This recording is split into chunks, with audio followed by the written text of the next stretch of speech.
Bonjour les boys, bienvenue dans le premier vidéo de formation du Master Keeper. J'ai décidé de faire des vidéos de formation afin là, de vous aider. Des fois avec les règlements, c'est beaucoup de texte, c'est pas assez visuel. Puis des fois, on peut se demander là, hey, est-ce que je comprends bien le sens là, de tel ou tel paragraphe. Donc, je voulais prendre le temps de faire une petite vidéo là, sur un concept très important qui est l'acquisition de joueurs avant les listes de protection versus après les listes de protection. Donc, pour vous, ça a un impact majeur cette saison parce que comme vous n'avez pas de line-up en ce moment et que vous avez un repêchage d'expansion, bien, chacun des joueurs que vous allez aller chercher avant les listes de protection, bien, vous allez devoir le protéger avec la remise des listes, puis ça va avoir un impact sur votre repêchage d'expansion.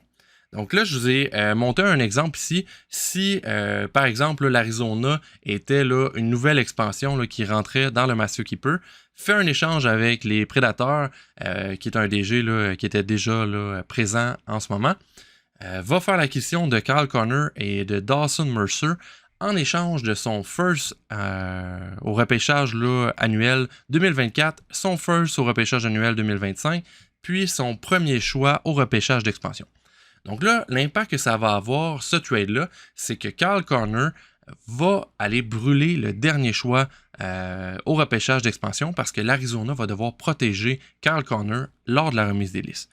Pour Dawson Mercer, comme c'est un joueur de farm, ça n'aura pas d'impact. Le seul impact que ça va avoir, ça va aller brûler le dernier choix au repêchage annuel, donc le 20e choix au repêchage annuel de 2023 de cette année.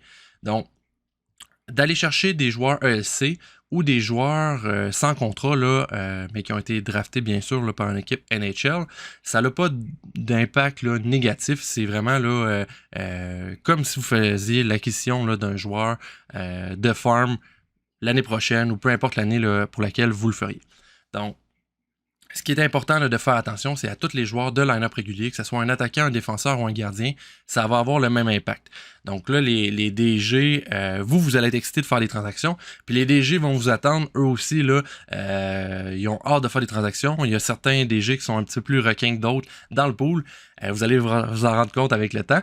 Donc, c'est sûr là, que je vous conseille vraiment de soit de poser des questions, là, ça va me faire plaisir si vous voulez m'envoyer les trades, me dire qu'est-ce que ça a comme impact, qu'est-ce que je perds des choses là-dedans, mais au moins je voulais que vous ayez là, cette connaissance-là, que si vous faites l'acquisition de joueurs réguliers avant les listes de protection, ben vous allez perdre ces choix-là d'expansion. Même si vous avez donné un choix d'expansion contre le joueur, ben vous allez perdre un choix supplémentaire d'expansion pour chacun des joueurs de line-up régulier que vous allez protéger.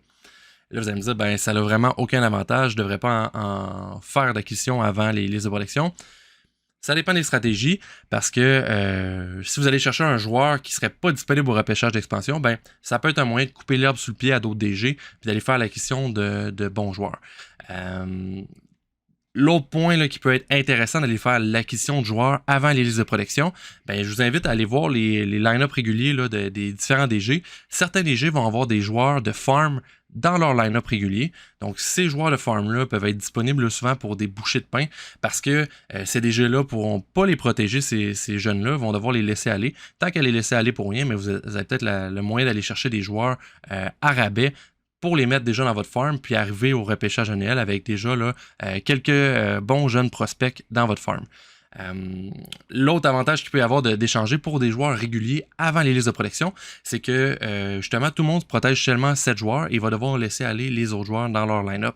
Donc, ça peut être une belle occasion pour vous d'aller chercher des joueurs à rabais, même si vous perdez un pic d'expansion. Des fois, ça peut valoir la peine, mais c'est toujours à calculer.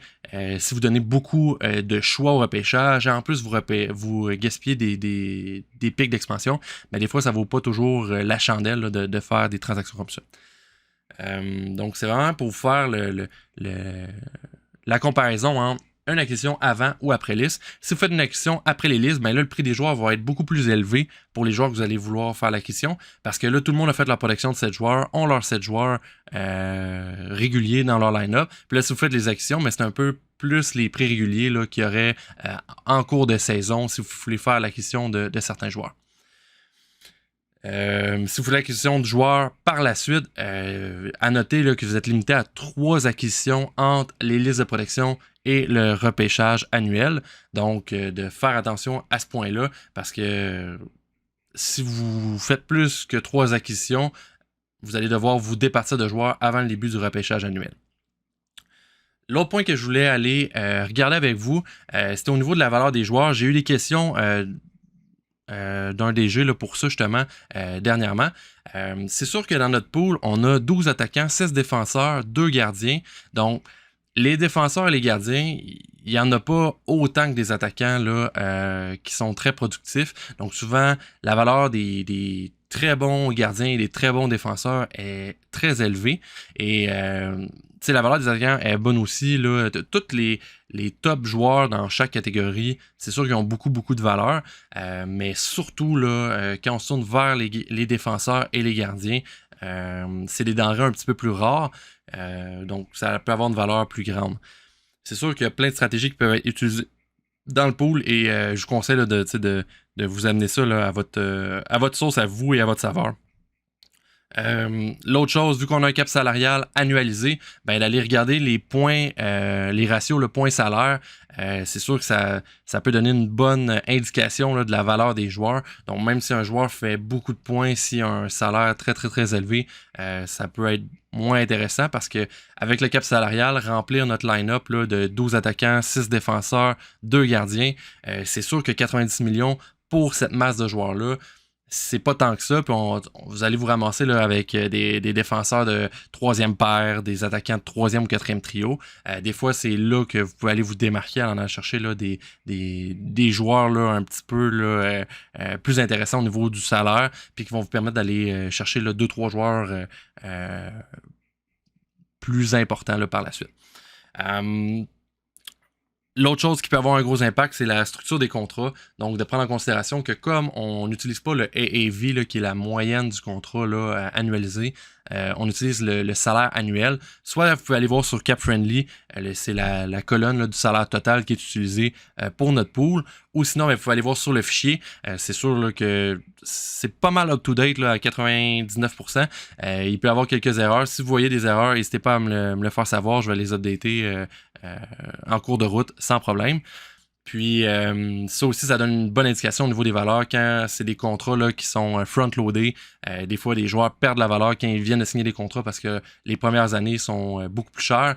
Puis par la suite, ben, on peut avoir là, un avantage là, à aller chercher ces joueurs-là quand les contrats sont plus bas. Comme par exemple Crosby, là, je pense qu'il était à 3 millions là, pour quelques saisons, vu qu'il avait un très long contrat. Puis que les dernières années, là, il était payé beaucoup moins que les premières années. Là. Donc, c'était les points que je voulais regarder avec vous aujourd'hui pour la petite vidéo. Si vous avez des questions, n'hésitez pas à me les envoyer là, soit par message ou de l'envoyer sur notre groupe là, d'expansion. Ça va me faire plaisir d'y répondre pour vous puis les autres DG. L'autre dernier point que je voulais vous donner, là, que je vous conseille grandement, c'est de demander des deuxièmes opinions. Là. Peu importe les échanges, peu importe les connaissances hockey que vous avez, ça peut être bon là, d'avoir une deuxième ou une troisième opinion avec des DG. Ça peut soit être des DG que vous connaissez dans le pool. Vous pouvez aussi là, m'écrire à moi, ça va me faire plaisir là, de vous conseiller par rapport à ça. Mais peu importe avec qui vous faites la transaction, je vous conseille grandement là, d'aller chercher une autre opinion.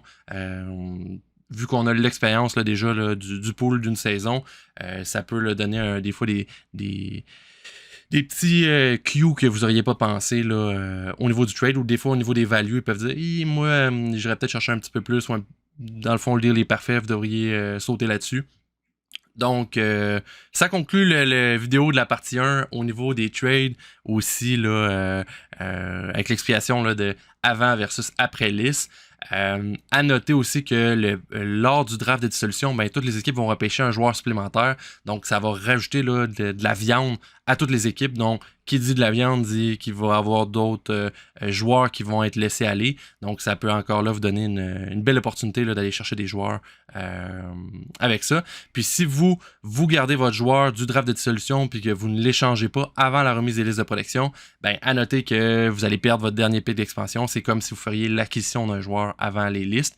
C'est sûr qu'il y a du très bon stock dans le repêchage de dissolution. Donc, ça ne veut pas dire nécessairement que je vous conseille dès que vous faites votre pick de le vendre. C'est pas ça que je dis, mais ça peut être une option là, pour vous.